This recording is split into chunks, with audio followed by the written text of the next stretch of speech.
Boa tarde a todos e bem-vindo ao webinar de resultados do segundo trimestre de 2022 da Light. Meu nome é Rodrigo Vilela, responsável pelo RI, e serei o host desse evento. O evento de hoje será realizado em português e traduzido simultaneamente para o inglês. Para tanto, basta selecionar o idioma desejado no botão Interpretação, localizado na parte inferior da tela. A apresentação e comentários dos resultados serão realizados pelo diretor de Finanças e de Relações com Investidores, Gisomar Marinho. Conosco também está o nosso CEO interino, Wilson Poit, e o CEO eleito, Otávio Lopes, que assume na segunda-feira, dia 15, e fará algumas considerações. Os diretores da companhia participarão da sessão de Q&A.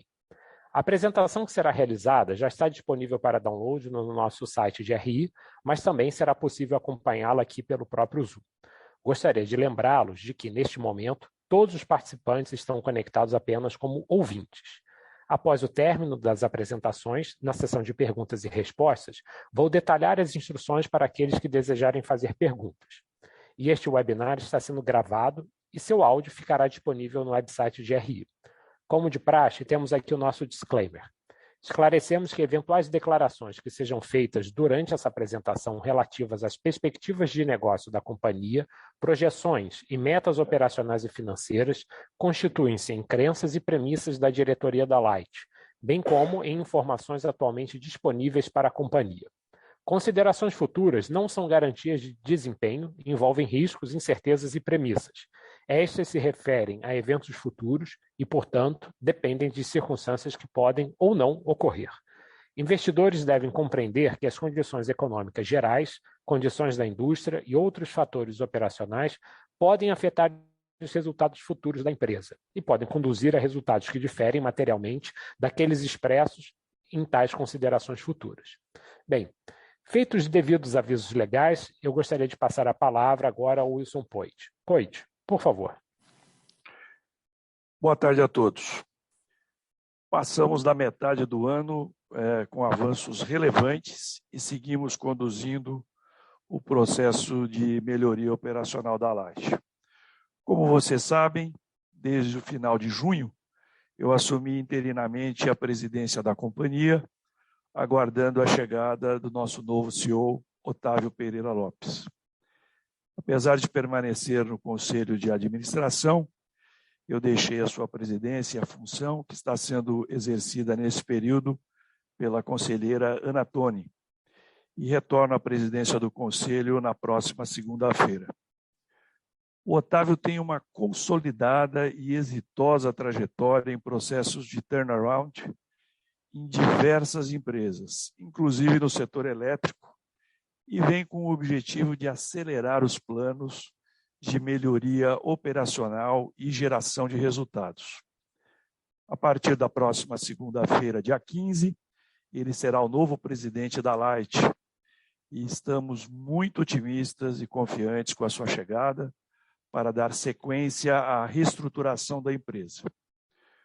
Os resultados reportados nesse segundo trimestre serão detalhados aqui mais à frente pelo Gisomar, mas eu gostaria de destacar que nós alcançamos objetivos positivos, tanto do ponto de vista financeiro, como crescimento de EBITDA e uma posição de caixa reforçado, com mais de 4 bilhões de reais na parte operacional.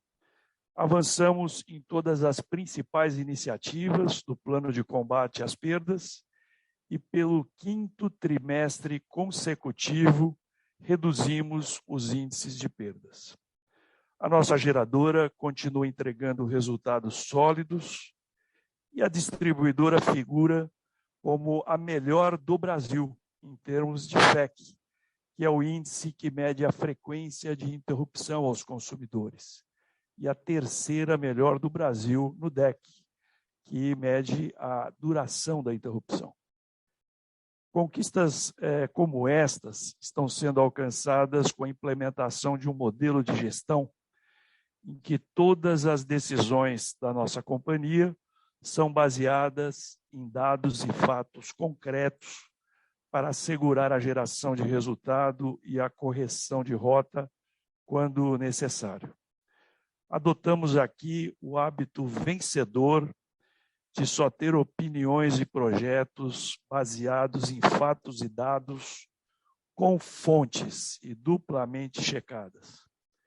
Na nossa empresa, nós não queremos mais achismos, chutes e velhos métodos. Queremos as fontes, a checagem disso e que as fontes sejam confiáveis. Temos certeza que só assim vamos tomar boas decisões. Eu não poderia deixar de comentar que neste trimestre nós mantivemos o entendimento com relação ao reconhecimento dos créditos decorrentes da exclusão do ICMS da base de cálculo do PIS e COFINS, apesar da aprovação de uma lei que prevê a devolução desses créditos. Nós não concordamos com essa lei e já tomamos medidas judiciais cabíveis neste momento. Eu aproveito para ressaltar que a Light tem uma forte tradição no campo do direito brasileiro. E ao longo da sua história centenária, sempre contribuiu com o fortalecimento das instituições jurídicas do Brasil. A companhia, inclusive, já dialogou no passado e teve importantes vitórias no Supremo Tribunal Federal, com diversas ocasiões em que beneficiamos, inclusive, consumidores de todo o país. Por fim, eu quero deixar a mensagem de que nós acreditamos muito na viabilidade da recuperação socioeconômica do Rio de Janeiro e, principalmente, da nossa concessão. Existem muitas oportunidades e cabe a nós assumirmos o protagonismo dessa história. A Light mantém o seu compromisso com toda a população. Toda a administração da Light e os seus colaboradores seguem muito empenhados e comprometidos na geração de resultados, e nós temos o prazer de receber agora o nosso novo presidente, Otávio Pereira Lopes. Para isso, eu gostaria agora de dividir aqui com vocês uma mensagem do Otávio. Um abraço e até daqui a pouco.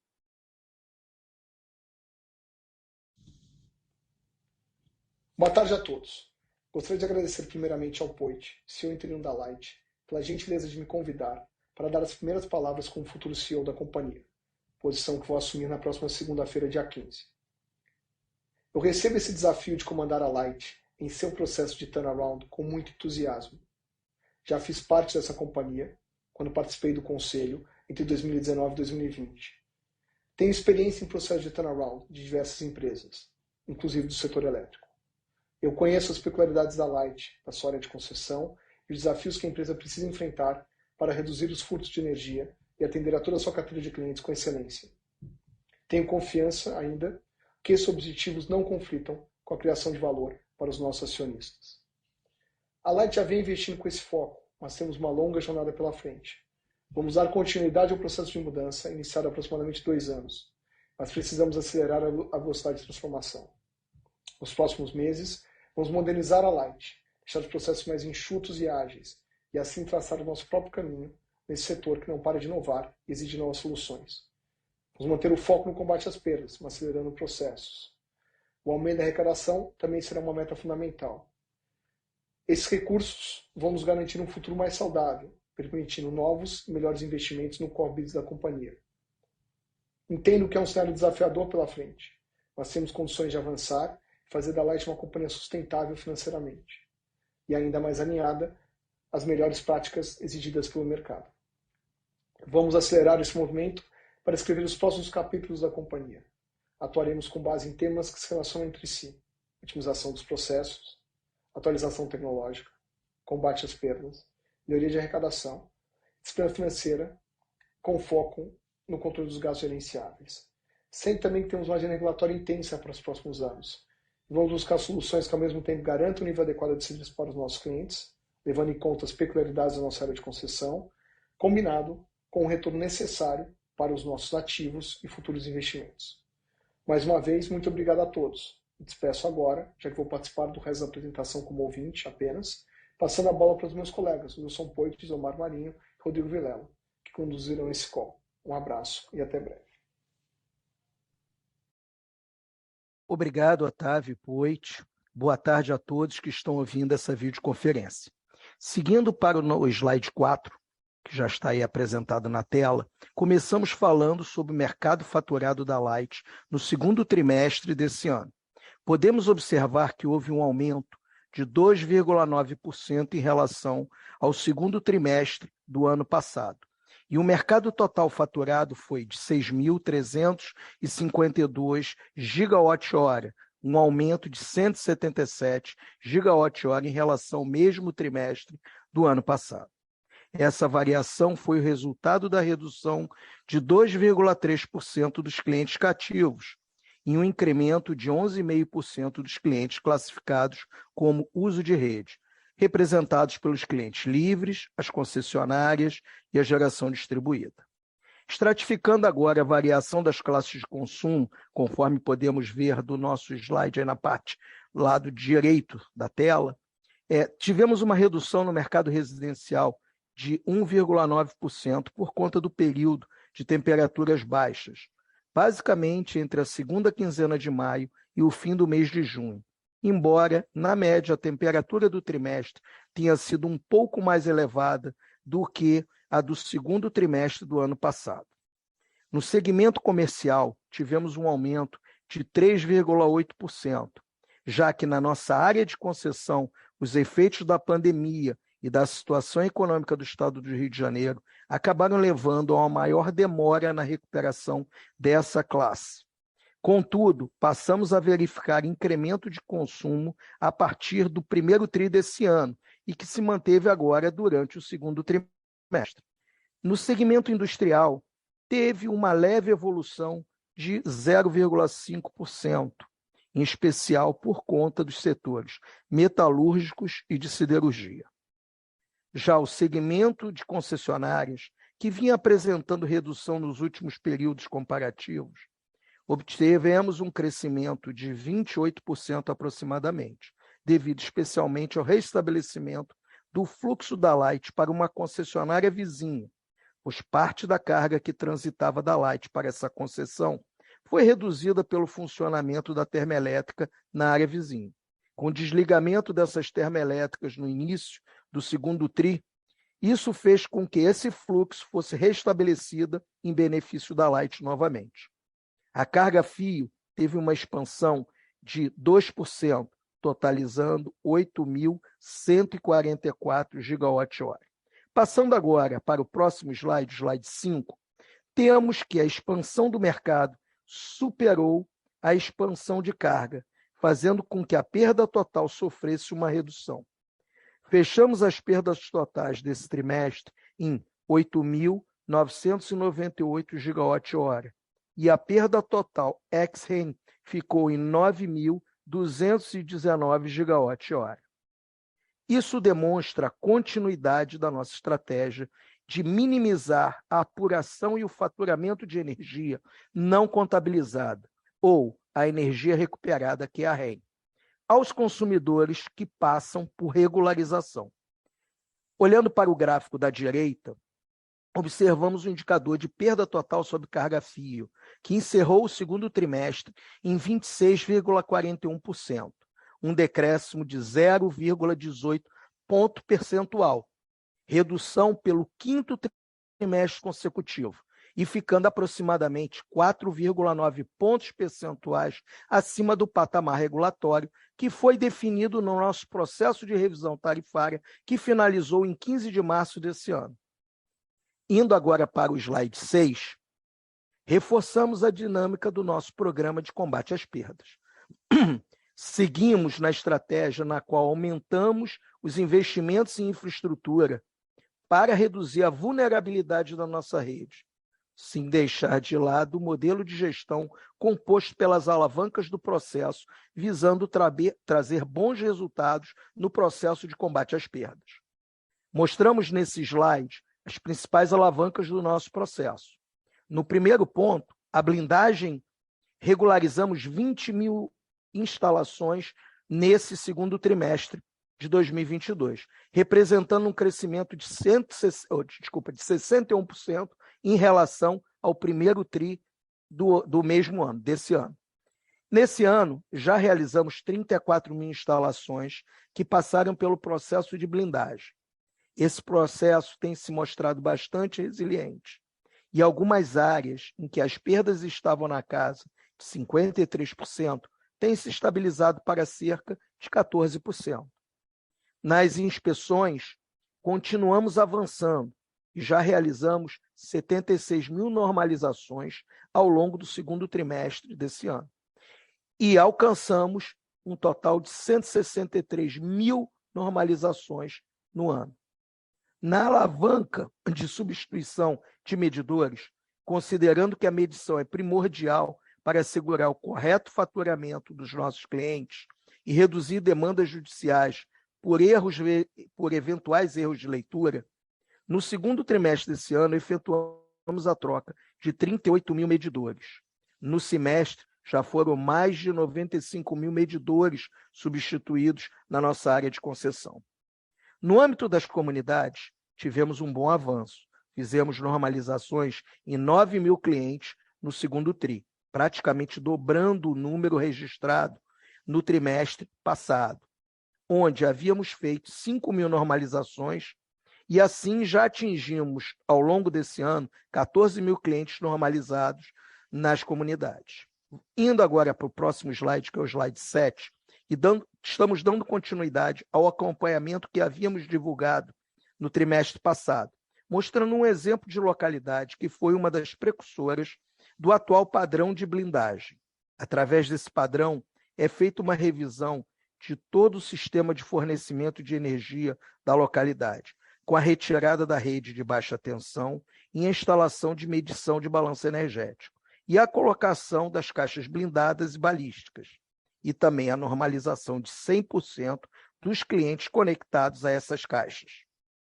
A comunidade de Dom Bosco, que fica em Duque de Caxias, às margens da BR-040, na região próxima à Reduc da Petrobras, aqui observamos que a blindagem trouxe resultados importantes e se mostra resiliente ao longo do tempo.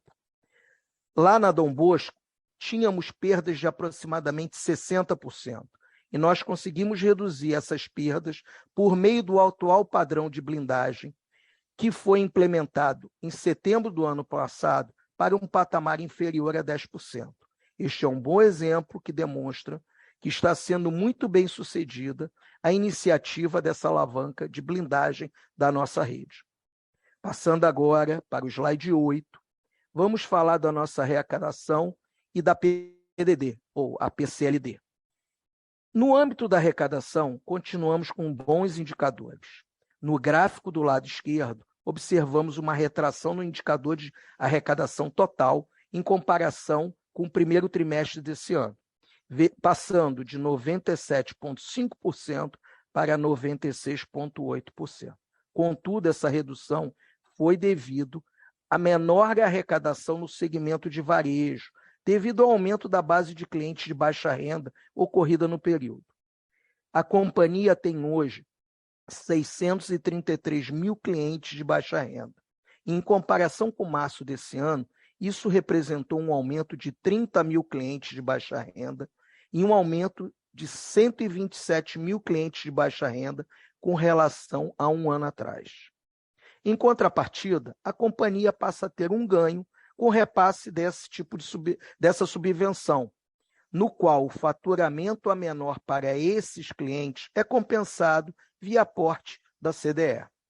Agora, no gráfico da direita, a gente observa que o indicador da PCLD sobre a ROB, que vem demonstrando uma importante melhora ao longo dos últimos 12 meses, fechando no mês de junho em 2,6%.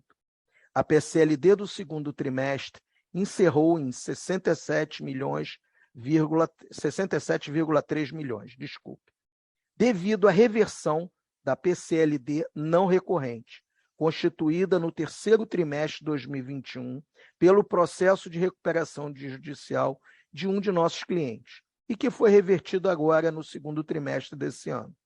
Se excluirmos esse efeito, a PCLD teria sido de 107,8 milhões de reais, ou seja, 11,6% abaixo daquela registrada no segundo TRI de 2021, que foi de aproximadamente 122 milhões. Agora, no slide 9, antes de entrarmos nos detalhes do EBITDA, gostaria de comentar sobre os créditos de PIS e COFINS, conforme já foi até exposto pelo Poit no início da nossa apresentação. Com base na opinião dos nossos assessores legais e técnico-contábil, mantivemos o entendimento nesse trimestre com relação à manutenção da contabilização que foi realizada no terceiro trimestre de 2019, referente a estes créditos tributários. Consideramos que a Lei 14.385 ela é inconstitucional. O passivo adicional para reembolso aos consumidores deve ser classificado como passivo contingente e, de acordo com o IAS 37 ou CPC 25, não identificamos no presente uma provável saída de recursos do nosso caixa. Por isso, entendemos não ter sido necessária a realização da provisão. Por ter sido considerado, inclusive pelos nossos assessores legais, como uma perda de passivo contingente possível. Entendemos também que a ANEEL deverá delimitar os consumidores afetados e que fazem jus ao efetivo reembolso de tais créditos, conforme determina a referida lei. Passando agora para a análise do EBITDA no segundo TRI de 2022, a gente observa um crescimento significativo. O EBITDA em base recorrente atingiu 608 milhões de reais aproximadamente. Esse aumento é decorrente principalmente da melhora do EBITDA da distribuidora, que totalizou 432,4 milhões de reais, motivado especialmente pela nova tarifa vigente a partir de março desse ano, após a conclusão da revisão tarifária, como já mencionei no início da minha fala. Também tivemos a redução dos custos gerenciáveis da distribuidora, na ordem de 10,6 milhões de reais, em razão da melhor gestão e o controle dos custos na nossa distribuidora. Sobre os efeitos não recorrentes do trimestre, houve o lançamento da PCLD, conforme já comentei, de 40,5 milhões de reais positivos, referente ao cliente de recuperação judicial. E no âmbito das provisões, ocorreu um lançamento de 35,7 milhões de reais negativos, relacionado a um processo de natureza tributária. Dessa forma, o efeito líquido desses dois eventos não recorrentes foi de aproximadamente 5 milhões de reais positivos no trimestre. Já o EBITDA da geradora totalizou 150 milhões de reais e foi beneficiado pelo reajuste dos contratos de longo prazo no Mercado Livre, a despeito de termos observado uma redução da receita de energia liquidada no mercado spot, devido ao PLD no piso, num valor médio de R$ 56, apesar de ter ocorrido um maior volume de liquidação no período. Já na comercializadora, o trimestre terminou com 31,6 milhões de EBITDA, uma redução de 8 milhões e meio em relação ao mesmo período do ano passado, devido ao menor volume comercializado e à queda do PLD, que foi parcialmente compensado por menores custos de compra de energia. Indo agora para o próximo slide, que é o slide 10, temos o resultado líquido da companhia, que em base recorrente encerrou o segundo trimestre com um prejuízo de aproximadamente 77 milhões de reais. Tivemos uma melhora significativa dos resultados operacionais, com um crescimento de aproximadamente 223 milhões. E observamos um resultado financeiro que pressionou muito o resultado da última linha da nossa DRE. Houve uma piora de aproximadamente 315 milhões no resultado financeiro, principalmente pelo incremento do CDI e do IPCA no período, e por termos atualmente uma dívida bruta maior na ordem de 12 bilhões e meio de reais. Cabe destacar que desses 315 milhões negativos do resultado financeiro, temos um impacto de aproximadamente 152 milhões de marcação a mercado dos nossos swaps de dívida em moeda estrangeira. Porém, esse impacto de marcação a mercado não representa efeito no caixa da companhia. Indo agora para o próximo slide, vamos mostrar aqui alguns indicadores ligados ao nosso endividamento. No gráfico do lado esquerdo acima, vemos uma melhora do covenant dívida líquida sobre EBITDA, que é o índice de alavancagem da companhia, que encerrou em 3,23 vezes, especialmente pelo avanço dos resultados operacionais, como já comentei, e o baixo limite mais restritivo dos nossos contratos, e abaixo do limite mais restritivo dos nossos contratos de dívida, que é de 3,5 vezes. No gráfico abaixo, o custo da dívida, observamos um aumento do custo nominal para 13,5% e do custo real para 1,4%. Já no gráfico à direita desse slide, vemos o cronograma de amortizações das nossas dívidas e a nossa posição de caixa consolidado, que nesse trimestre terminou na ordem de 4 bilhões, aproximadamente, que é mais do que suficiente para honrar os nossos compromissos nos próximos anos. O prazo médio das nossas dívidas ficou em 3,2 anos.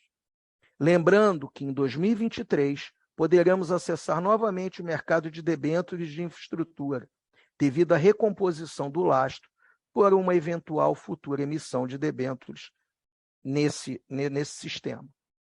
Atualmente, a nossa dívida é composta de 65% indexada ao CDI e 35% indexada ao IPCA. E ressaltando que todas as nossas dívidas em moeda estrangeira estão 100% redeadas para o CDI. Passando agora para o último slide da nossa apresentação, vamos comentar alguns destaques da nossa agenda ESG.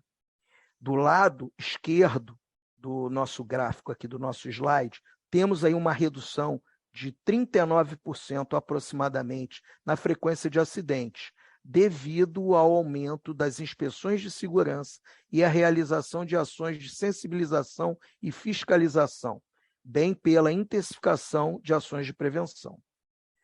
No segundo bullet, realizamos uma redução de consumo interno de energia de 3,6%, devido às ações para uso eficiente da energia nos sites da companhia, o que contribui para um importante indicador com relação às mudanças climáticas. Já no terceiro bullet, tivemos aí um aumento de 7,2% dos investimentos em P&D e um aumento expressivo do investimento em comunidades da ordem de 237%, devido ao início de novos projetos de combate às perdas e a conscientização sobre o consumo responsável de energia nessas comunidades.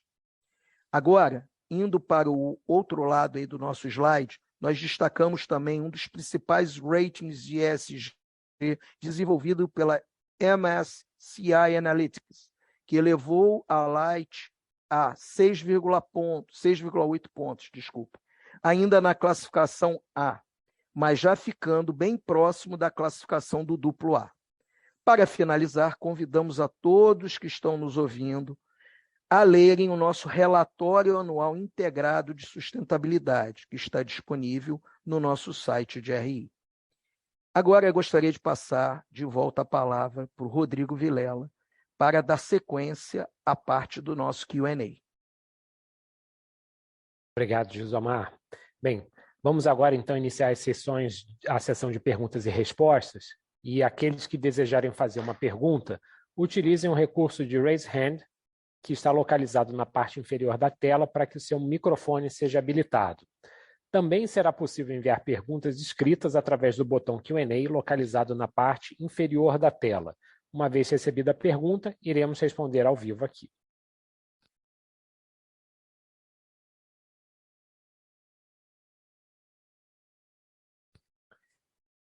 André Sampaio, analista do Banco Santander. André, pode seguir, por favor.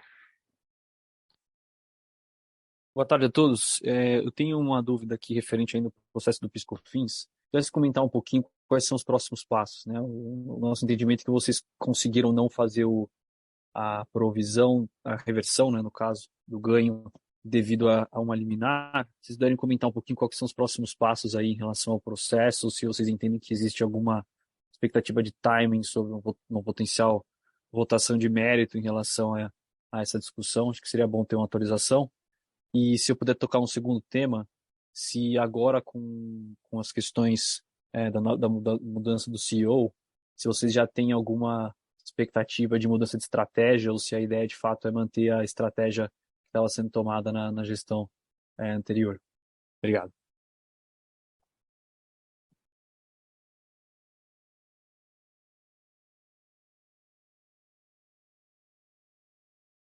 André, boa tarde. Obrigado aí pela sua pergunta, iniciando aí a questão do PIS/COFINS. Isso aí tem a nossa estratégia jurídica. Isso daí é uma questão um pouco mais reservada da companhia, tá? A gente não queria comentar nesse call, mas nós temos toda uma estratégia muito bem elaborada pelos nossos assessores legais, que tem o passo a passo, inclusive, se em determinado momento a gente não for bem sucedido naquele passo, a gente tem como fazer os passos seguintes de forma a tentar reverter a situação e assim por diante.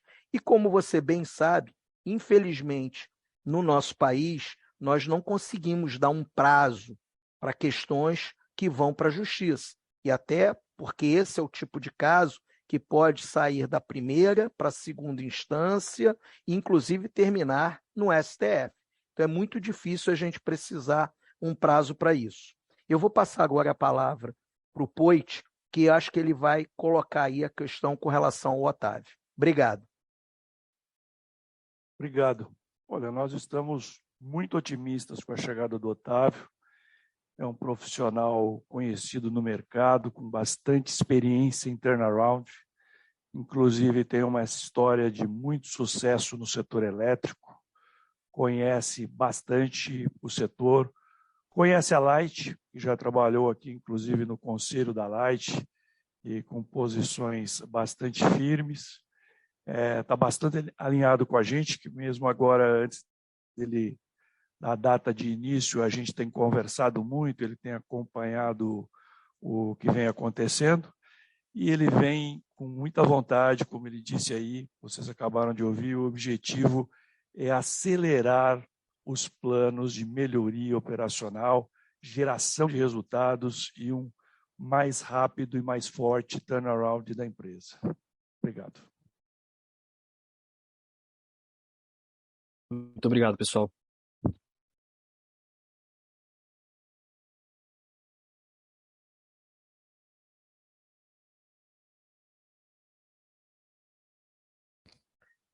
Pessoal, agora uma pergunta que chegou aqui pelo chat. Boa tarde.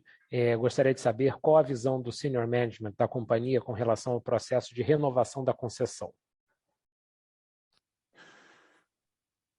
Posso responder essa aqui? Eu acho que é importante a gente alinhar os entendimentos de que a devolução de uma concessão não é simplesmente o ato de apertar um botão. A concessão da Light aqui no Rio, ela só se encerra em 2026. E a legislação e a regulamentação em vigor não prevêem a devolução da concessão pelo concessionário com base num processo ordinário. Para vocês terem uma ideia, tem uma previsão legal e contratual para a renovação da concessão da distribuidora por mais 30 anos, em termos e condições que vão ser definidas pelo poder concedente. O que eu posso dizer nesse sentido é que só a partir de meados de 2023 nós iniciaremos o prazo regulamentar aí para o pedido de renovação da concessão da distribuidora. E uma vez iniciado esse processo, que, diga-se de passagem, não é vinculante, o poder concedente deverá propor, então, os termos e condições para essa renovação. Assim, para se tomar qualquer decisão nesse sentido, seja da renovação ou não, nós devemos conhecer esses termos e condições e temos um tempo bom pela frente em que continuaremos no processo de reestruturação e aceleração do turnaround da Light.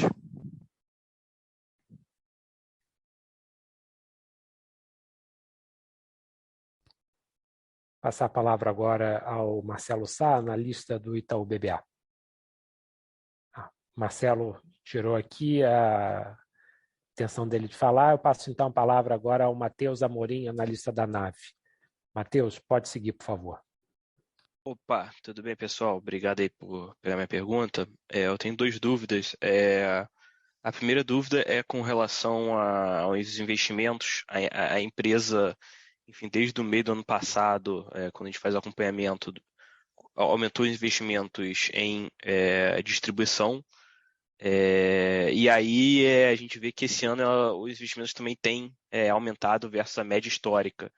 Eu queria entender um pouco essa lógica, porque agora, início de ciclo, geralmente a parte, enfim, que tem menos interesse em termos de investimento, que demora ainda 4, 5 anos para poder reconhecer na base.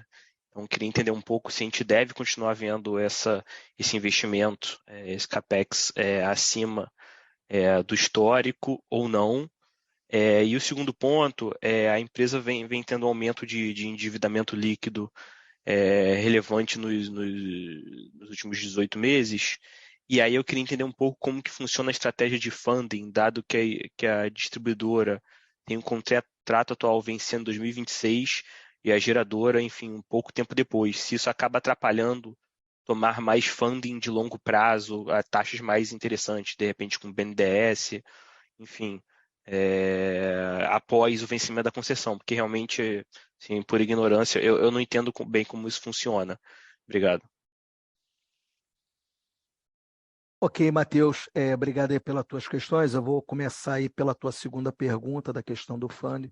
Primeiro, para esse ano, a gente não tem mais necessidade nenhuma de funding adicional, nem para poder honrar os nossos compromissos de amortização de dívida desse ano, nem tampouco para fazer frente aos investimentos que nós temos aí programados para o ano inteiro, que é a sua primeira pergunta e que eu vou falar também. Com relação à questão de funding, a gente entende que a gente tem aí o mercado aberto, tá? Inclusive a gente conseguiu aí em abril colocar aí a nossa debenture, que não foi nenhuma debenture incentivada, com 1 bilhão e 300, tudo a mercado, então isso foi num preço razoável, apesar de toda a subida das taxas de juros. Inclusive, como você mencionou, nós fizemos até uma mudança na nossa estratégia, ou seja, a gente vinha ao longo dos últimos anos com uma estratégia de alongamento da dívida e redução do custo. Como esse ano a gente sabe que foi um ano e está sendo um ano turbulento por várias razões, não só por questões exógenas, né, ou seja, do mercado internacional, como a guerra lá da Rússia com a Ucrânia e a elevação da taxa de juros nos Estados Unidos e na Europa como um todo, tudo isso daí colaborou aí para uma pressão aqui dentro de casa das taxas de juros. Então, a gente até como estratégia, a gente reduziu o prazo nessa captação de 1.300 bi, tá? Só que ano que vem, como eu mencionei até durante a apresentação, a gente abre lastro novamente para voltar a acessar aquele mercado de debêntures incentivados que geralmente tem um prazo bem mais longo, superior à média dos 5, 7 anos de uma debênture normal, tá? Então, com base nisso, ano que vem, a gente com certeza deve analisar o mercado e ver aí alguma alternativa interessante de captação da dívida e rolagem, tá? Nós temos uma estratégia também que para o futuro, aí eu não tenho como precisar a data, né? Mas com base nos investimentos, aí eu vou pegar o gancho na tua primeira pergunta, que é por que a gente aumentou da média dos investimentos, dos ciclos, né, da companhia, que geralmente são de 5 anos de investimento.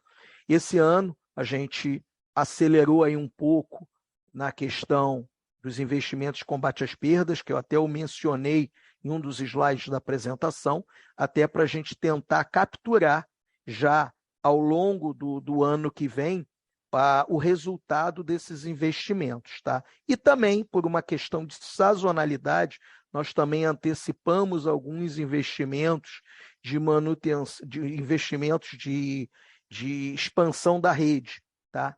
E por quê? Por causa de questões até de chuva.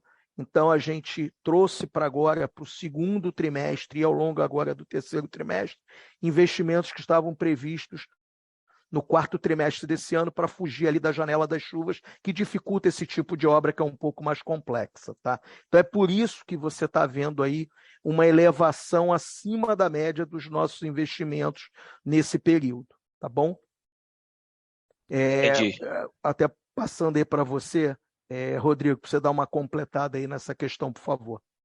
Com certeza, Josemar. Então, acho que, Matheus, um outro ponto também para que seja analisado, né? Ano passado, a distribuidora teve um investimento da ordem de 1 bilhão e 200, cerca de aproximadamente 1 bilhão em ativos elétricos. Dentro dessa parcela, a parcela ligada à engenharia acabou tendo aí uma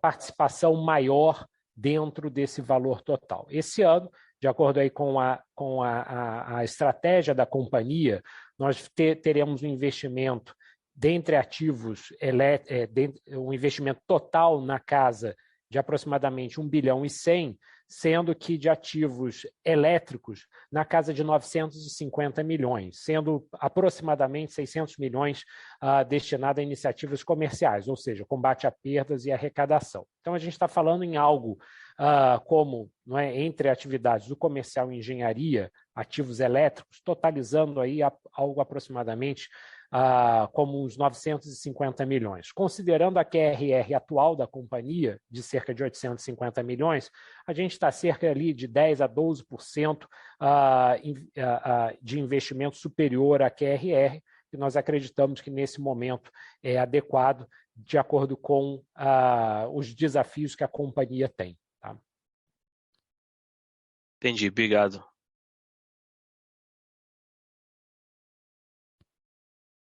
Dando sequência agora, passo a palavra ao Marcelo Sá, analista do Itaú BBA. Marcelo, por gentileza, pode seguir. Oi, pessoal. Obrigado pelo call. Eu tenho duas perguntas. Uma em relação à geração de caixa, né? A gente vê aí um aumento aí da dívida líquida da companhia novamente nesse trimestre, né? Você teve um EBITDA que cresceu, mas a dívida líquida cresceu também. Então, eu queria que você explicasse um pouquinho a dinâmica desse crescimento de dívida líquida nesse trimestre. E aí, em relação ao PIS/COFINS, me surpreende um pouco as empresas estarem tomando medidas diferentes na forma de reconhecimento dessa questão no balanço, né? Porque termina sendo uma condição que tem que ser de uma forma uniforme entre os auditores, né? Isso que eu entenderia no caso de vocês.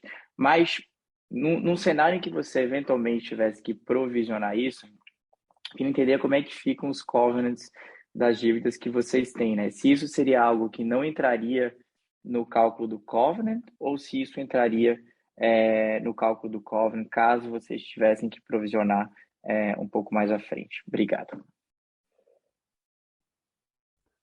Marcelo, obrigado aí pelas tuas questões. Boa tarde. Primeiro eu vou começar pelo teu segundo ponto, que é essa questão, se tivesse que provisionar, se teria impacto nos covenants das nossas dívidas. Não teria nenhum impacto em nenhum covenant de dívida da companhia, dado que nos nossos covenants, no nosso covenant de endividamento, ele é o EBITDA ajustado. Então, ele exclui qualquer evento não recorrente, como seria esse evento dessa provisão, caso ela tivesse que ser feita. Nesse sentido, no anterior a esse, que é sobre o mesmo tema do PIS e COFINS, que você fala que você gostaria de entender por que nós fomos diferentes das outras distribuidoras, isso aí é uma questão legal. Tá? Esse processo ele é totalmente legal. Apesar de ser uma contabilização, que é uma regra contábil, ele é uma questão legal. E nós estamos muito bem assessorados, com pareceres robustos, nos mostrando que esse é um passivo contingente possível. E como todo passivo contingente possível, não há razão para você fazer, nesse momento, qualquer tipo de provisionamento. Tá? E indo para o seu primeiro questionamento com relação à pressão no caixa e etc., a gente já tem aí, ou seja, primeiro, a pressão que você vê agora é um pouquinho em função da aceleração dos investimentos, como eu já respondi para o Matheus na pergunta anterior, tá? Então, isso acaba gerando aí um pouquinho da pressão no caixa agora, mas a gente já tinha estimado em mais ou menos aí 870 milhões aí de saída de caixa dos investimentos ao longo do ano, como a gente também aí tem mais outros 370 milhões aí do fluxo do pagamento de juros, tá? Então, dito isso, a gente entende que a gente, seja mesmo com todas essas pressões, a gente, e até dos juros, não só a Light, né, por nós sermos uma empresa com uma dívida significativa, a gente acaba tendo essa pressão, mas isso aí todas as empresas do Brasil estão sentindo isso, que tenham dívida, né, porque geralmente ou está indexada no CDI ou no IPCA, que tiveram crescimentos substanciais quando você compara aí esse pagamento, esse fluxo de juros, o impacto nesse fluxo de juros desse ano versus o que aconteceu no ano passado. Tá bom, Marcelo?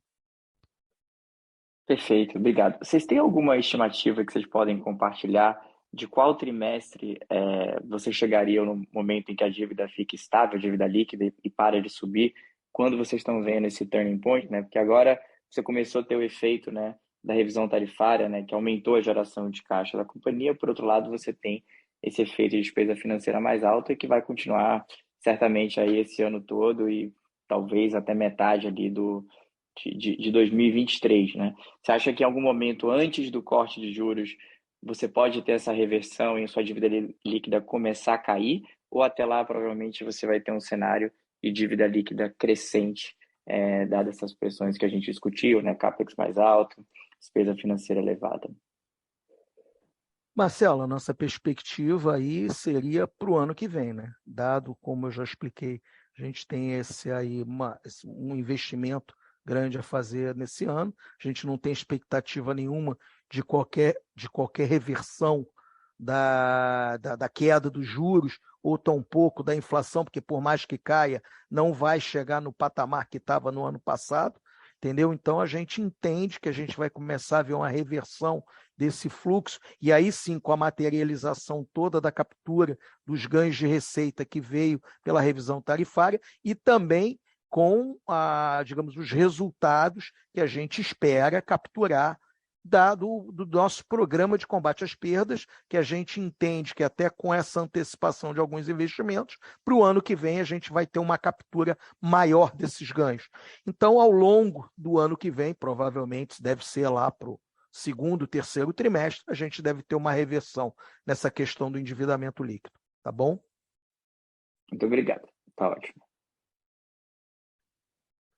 Uma pergunta que chegou agora aqui no nosso chat é que, apesar da redução da perda total sobre carga-fio em 18 bips, a perda não técnica sobre o mercado de referência aumentou 56 bips. Por que essa variação do indicador perda não técnica sobre o mercado? Bom, boa tarde a todos. Basicamente, a nossa estratégia de combate às perdas ela é baseada no investimento, de forma a reduzir as perdas de forma estrutural. Então, a gente vem investindo basicamente 90% dos nossos recursos em áreas convencionais, de alta reincidência, principalmente, de furto. Temos cerca de 10% nas áreas de comunidade, mas o nosso foco é basicamente o robustecimento de rede e a investimento em blindagem de circuitos, para que a gente reduza as reincidências. Entendemos que teve uma trajetória aqui no quinto trimestre de redução de perdas totais sobre carga-fio. É uma evolução importante. Também tão importante quanto é avaliar a visão ex-REN, dado que a REN é um processo administrativo e dado que eu comentei que nossa estratégia é estrutural e de infraestrutura, ou seja, de incremento de faturamento. Quando a gente olha com essa visão, o percentual da perda total sobre carga-fio também tem uma queda consistente. E mais do que isso, importante nessa visão a gente olhar o volume de energia, onde que a perda total em volume de energia ela saiu de 9 teras e meio e para 8 teras,9 aí sem ex-REN. Então mostra que de forma constante o trabalho estrutural tem surtido efeito. E quando a gente olha sobre o mercado de referência, isso acontece também na perda, no percentual de perda total, de perda não técnica sobre o mercado de referência, ex-REN, que sai de 58,22% em junho de 21, na visão 12 meses, para 57,59%. E quando a gente olha, incluindo o REN, sai de 54,17 para 54,63. Aqui aparece uma pequena elevação, mas basicamente a influência do menor volume de ITOI no último trimestre, onde a gente fez um redirecionamento das ações para alavancas estruturais, bem como alguns cancelamentos pontuais. Mesmo assim, a gente pode observar que a nossa estratégia é consistente. Vejam que no volume de perdas não técnicas, a gente sai lá em junho de 21, na visão 12 meses, em 7 teras para 6,6 teras. Isso sem considerar REN. Quando considera REN, o volume de perdas, inclusive do trimestre anterior, ele anda no mesmo patamar. Ou seja, existiu uma variação pontual aqui, em função do direcionamento das equipes de inspeção para alavancas estruturais e o cancelamento, mas a grande destaque, na nossa visão, é a redução consistente do volume de energia em perdas, que é a nossa estratégia de investir em infraestrutura para que a gente possa aumentar a base de faturamento e combater perdas de forma estrutural.